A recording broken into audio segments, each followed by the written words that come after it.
grab a beer and pull up a deck chair. This is True Crime Island, another true crime podcast bringing you true crime from around the world.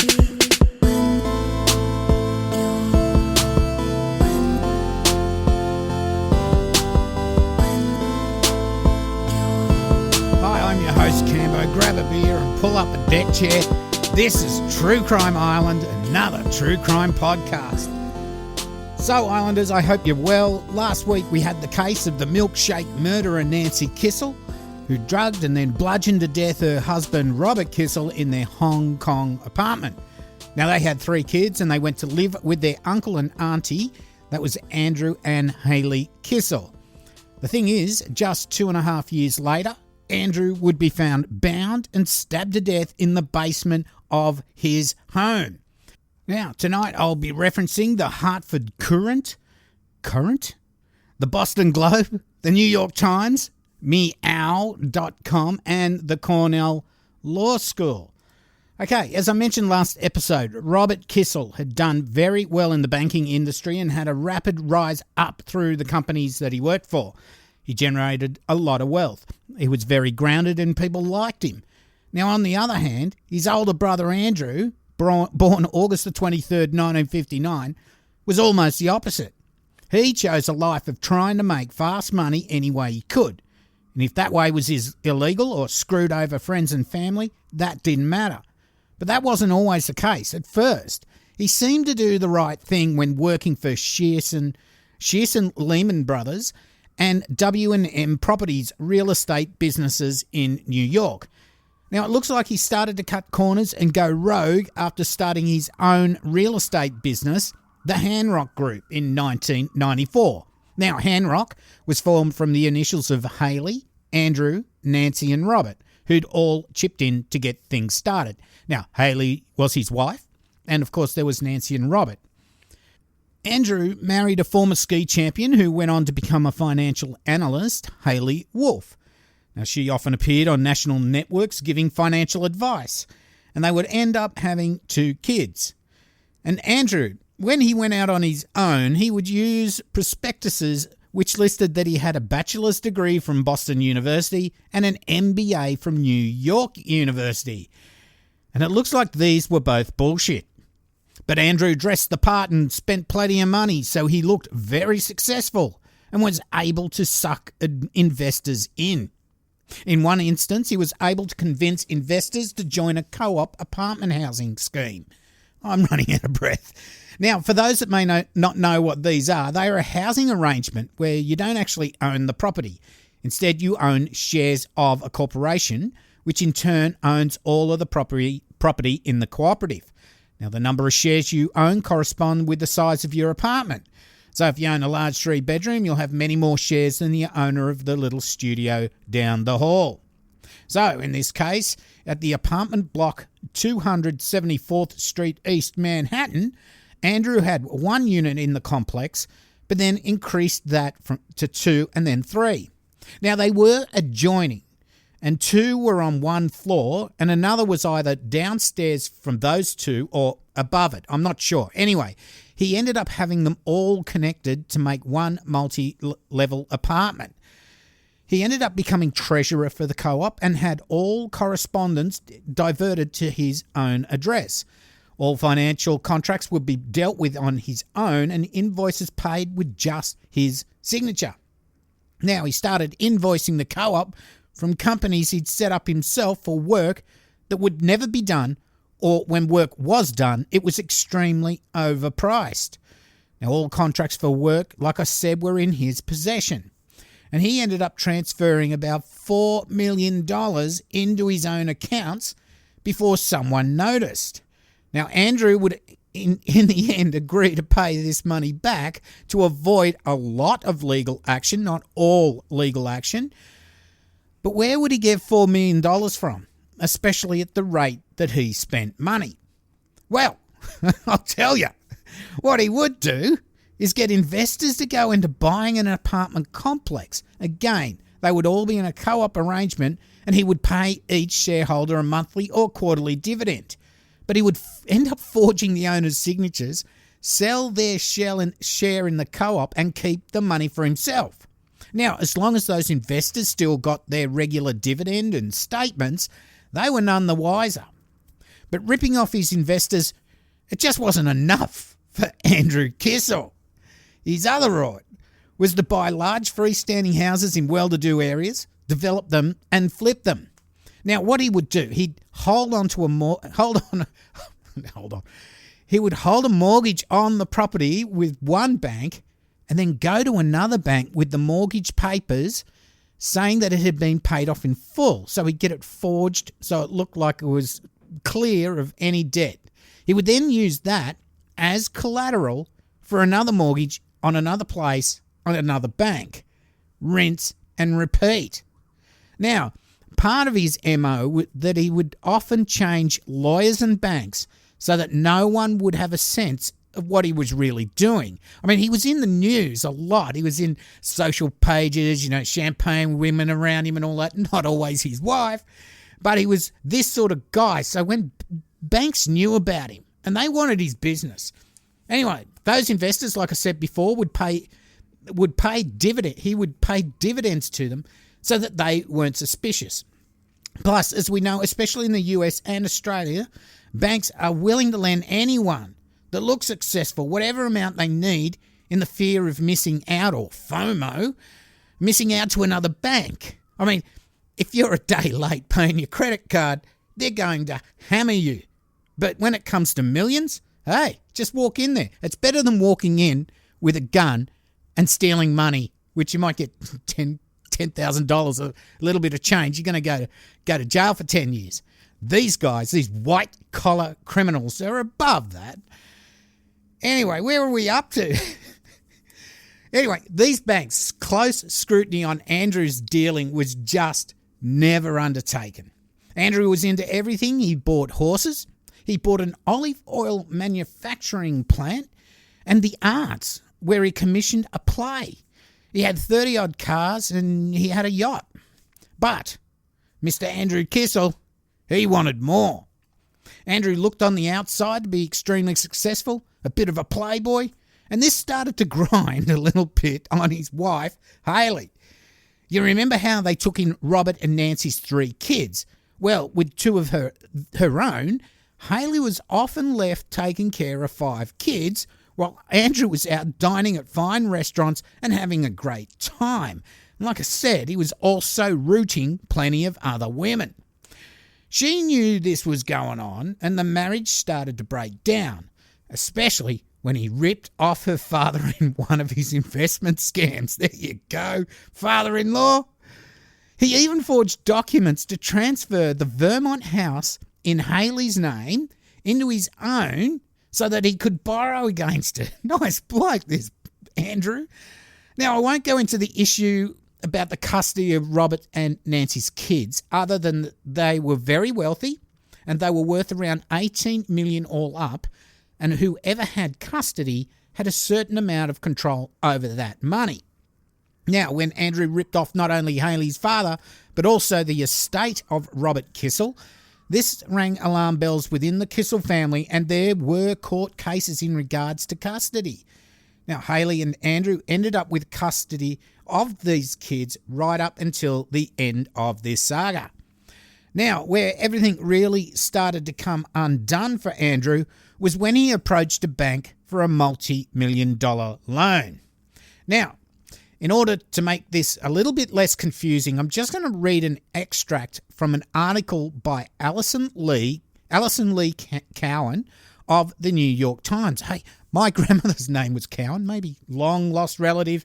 Hi, Alison, if you're listening. Anyway, I'm just going to read this little bit out because you explained it so well.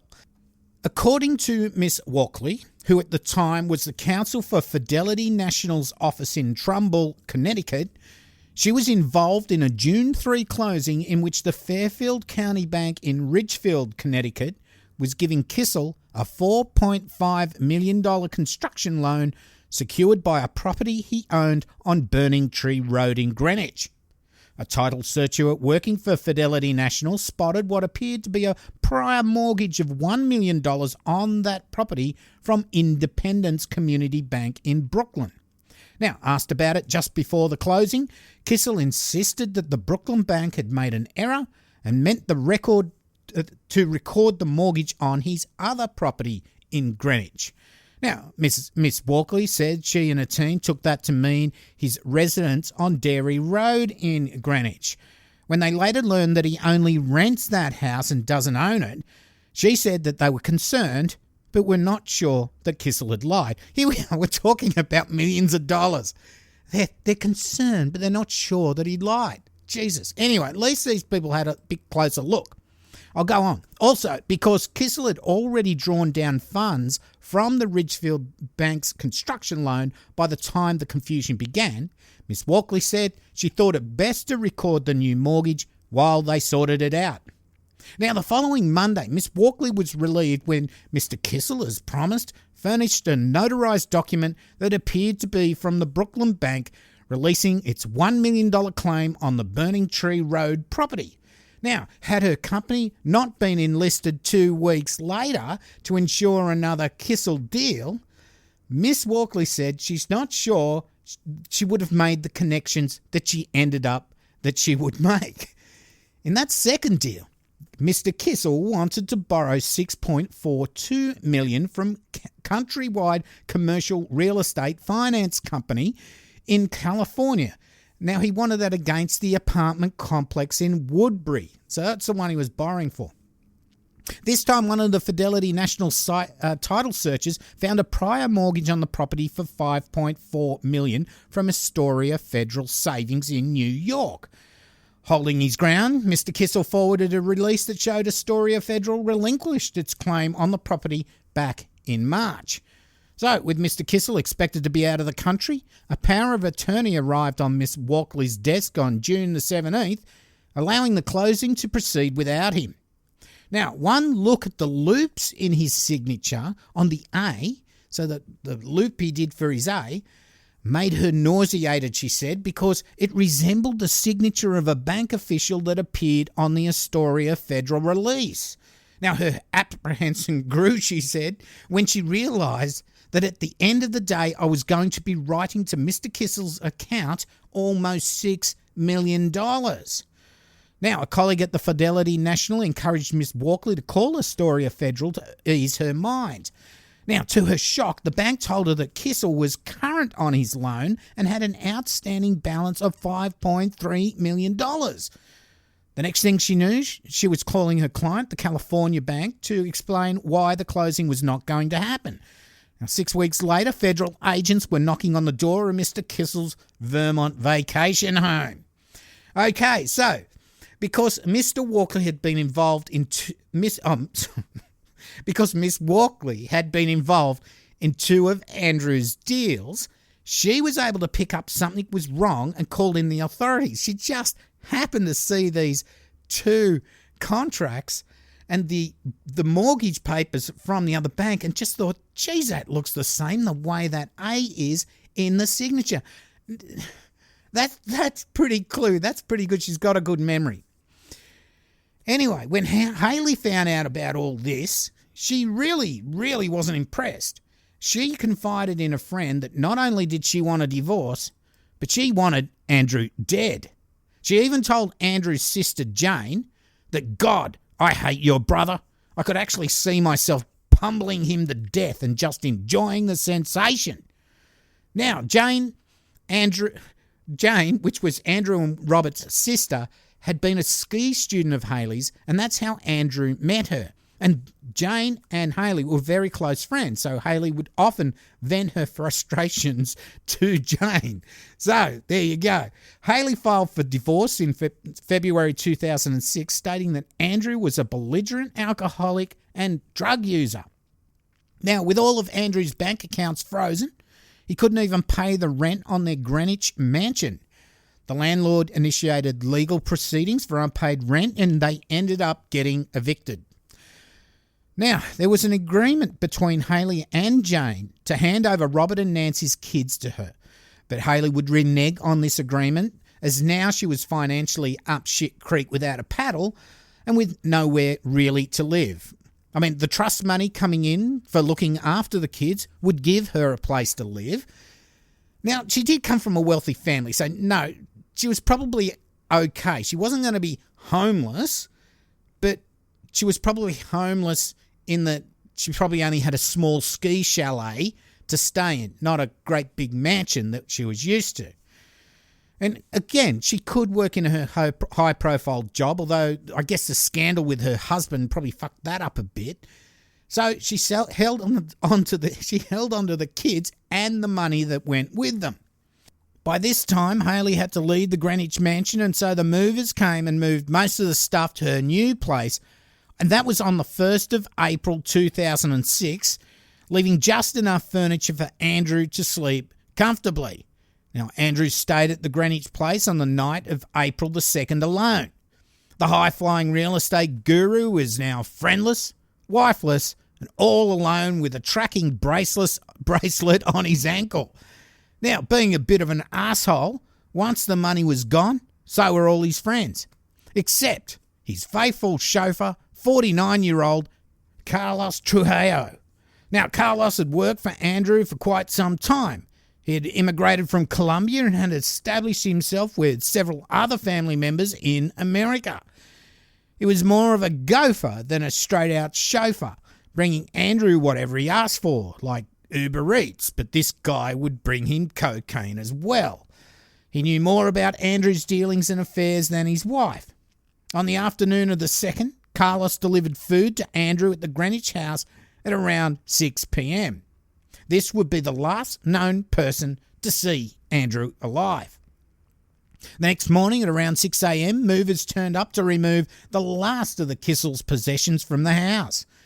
Now, in the basement, they would find Andrew Kissel, bound by his hands and feet with cable ties.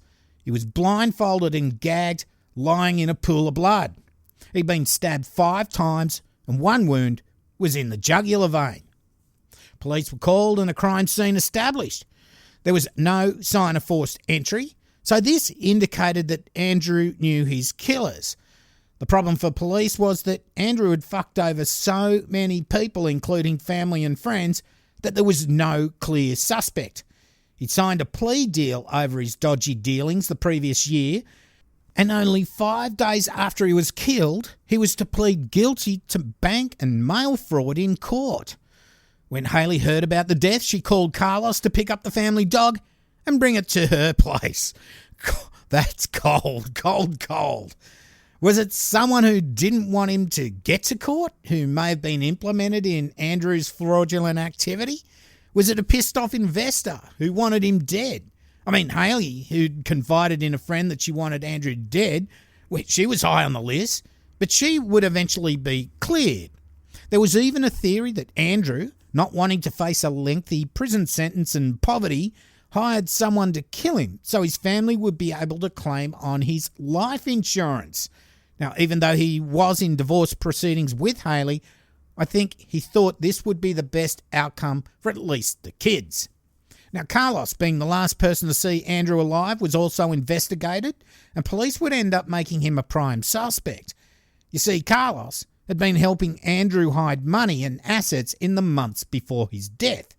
It was reported that he laundered and helped hide up to $375,000 or more of assets for Andrew in the months up to his death. Now, but why would Carlos kill him? Well, apparently, a large proportion, if not all of that money, wasn't returned to Andrew, and Carlos kept it.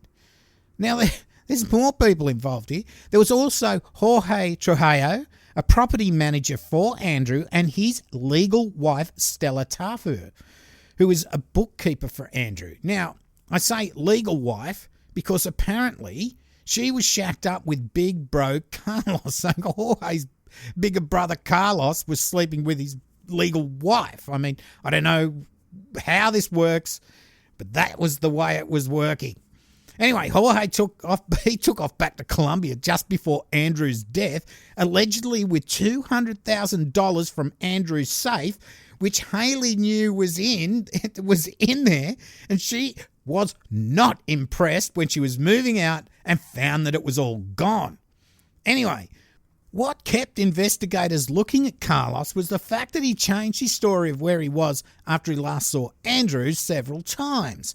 The investigation into Carlos would take years and eventually include a couple of his relos, 24-year-old Lenny Trujillo and Jer Trujillo. Now, a search of Carlos's place would uncover a credit card belonging to an Aminta Trujillo. When they went to track down this Aminta woman, they eventually found her in Waterbury, which is 77 miles or 125 kilometres northeast of New York City. When detectives spoke to her, she thought they were there to talk about her family's involvement with drug cartels. When detectives told her it was about a homicide, she replied, "Oh, they killed the rich Jew guy." So she'd basically put her relos right in the shit. Now, investigators finally had a break in the case.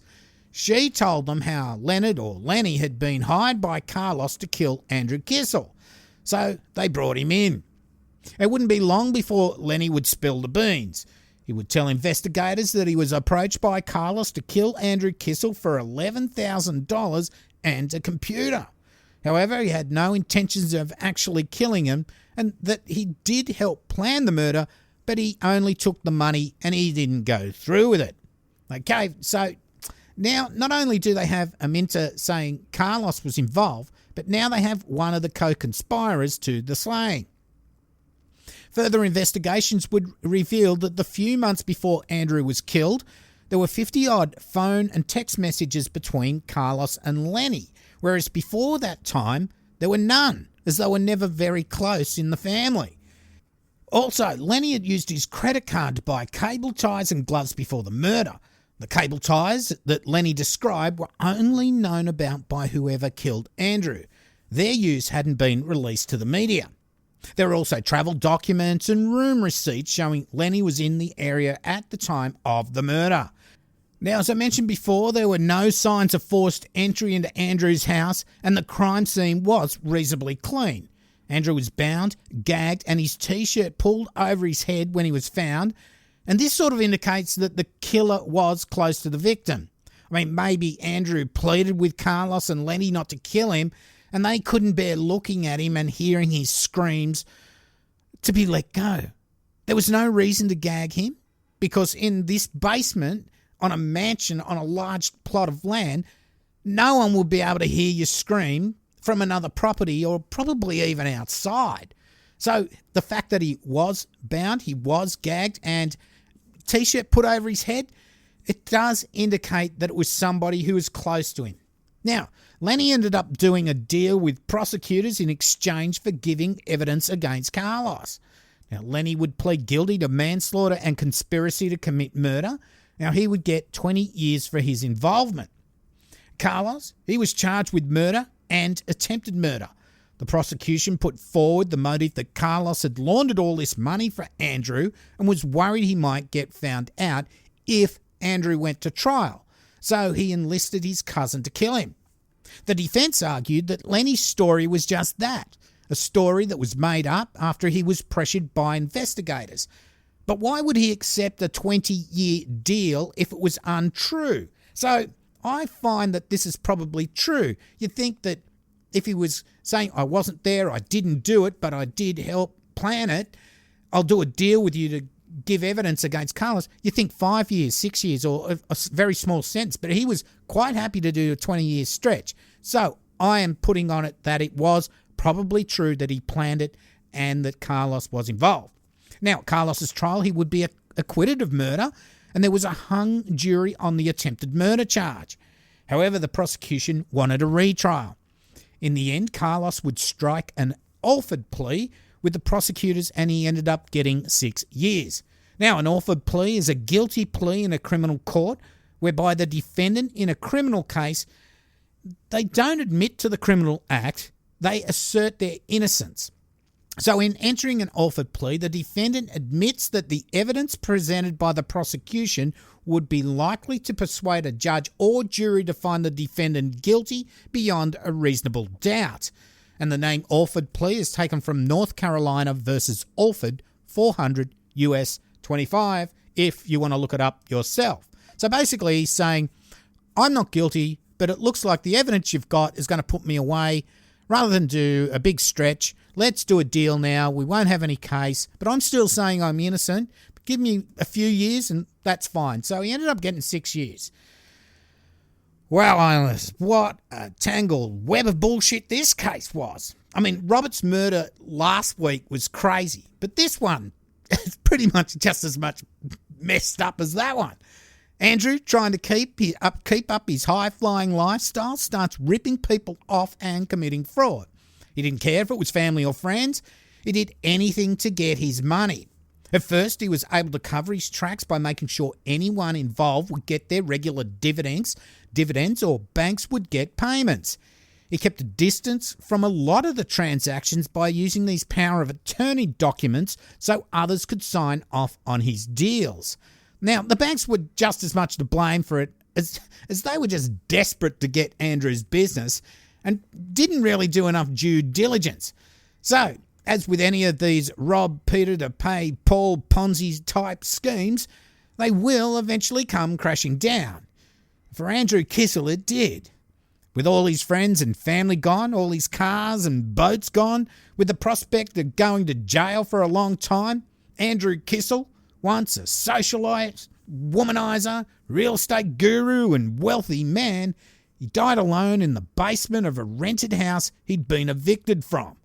What a fall from grace. So what do you think, Islanders? Did Andrew get Carlos to kill him in order for his life insurance to be paid out to his family? And by the way, it wasn't, because the insurance company argued that Andrew's cocaine habit hadn't been declared. Now, did his wife Hayley order a hit? Was it one of the many that he'd ripped off over the years?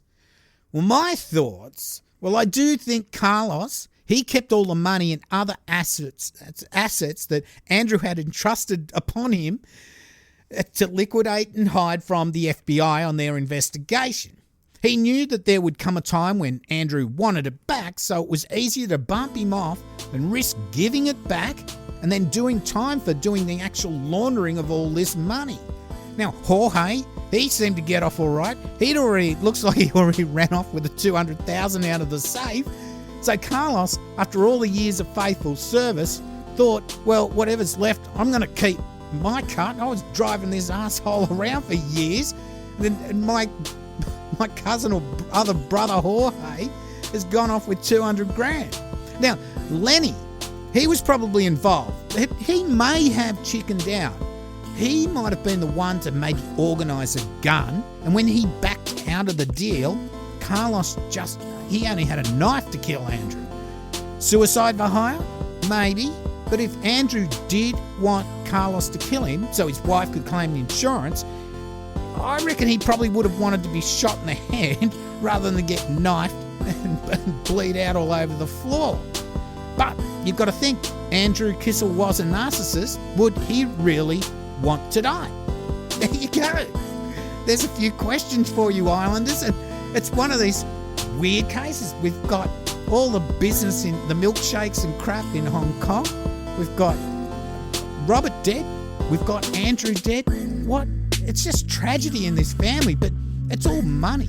And what it gets down to is greed. So greed is good? I don't know.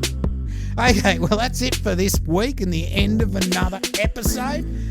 For our Patreon, thanks to all my past and present and new Patreons. Your financial support does make a difference, as True Crime Island is commercial free for all, so no annoying ads for undies, food delivery, whatever that sort of ads that are going on at the moment. My content is available for everyone, no matter if you donate or not. And thanks to Nicole this week. Cheers, Nicole. If you want to help out the island, you can go to patreon.com/True Crime Island. If you don't like to do the monthly one, you can also send beer money, and I like this, beer money, to PayPal. PayPal link is donate.truecrimeisland.com or paypal.me/True Crime Island. Don't forget, in these weird times we live in, support yourself before you support the island, because I know times are tough. I have merch at Threadless and Redbubble now. I've updated my website, truecrimeisland.com. There is a contact and merch link, and that'll get you all the links for Threadless and Redbubble. There are also links on my website to Facebook, Instagram, and Twitter.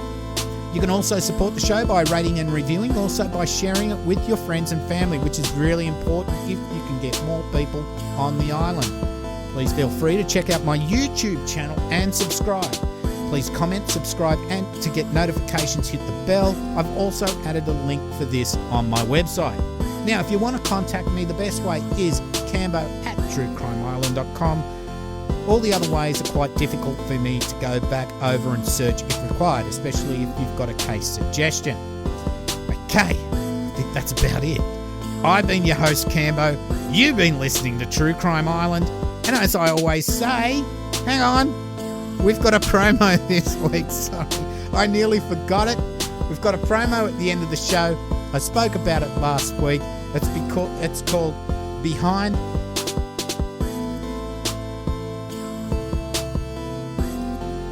Bars, Cocktails, and Wasted Nights. So have a listen to that. So, as I always say, don't forget to delete your browser history. Good night.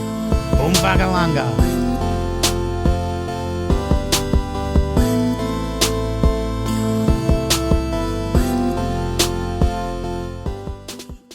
I used to be afraid of spiders, snakes, and sharks. Now, I'm terrified of a group of girls approaching the bar.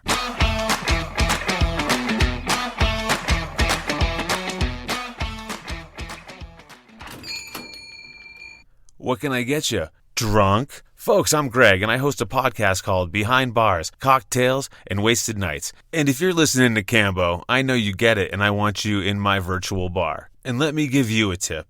That coaster I just put down wasn't for your phone. Cheers.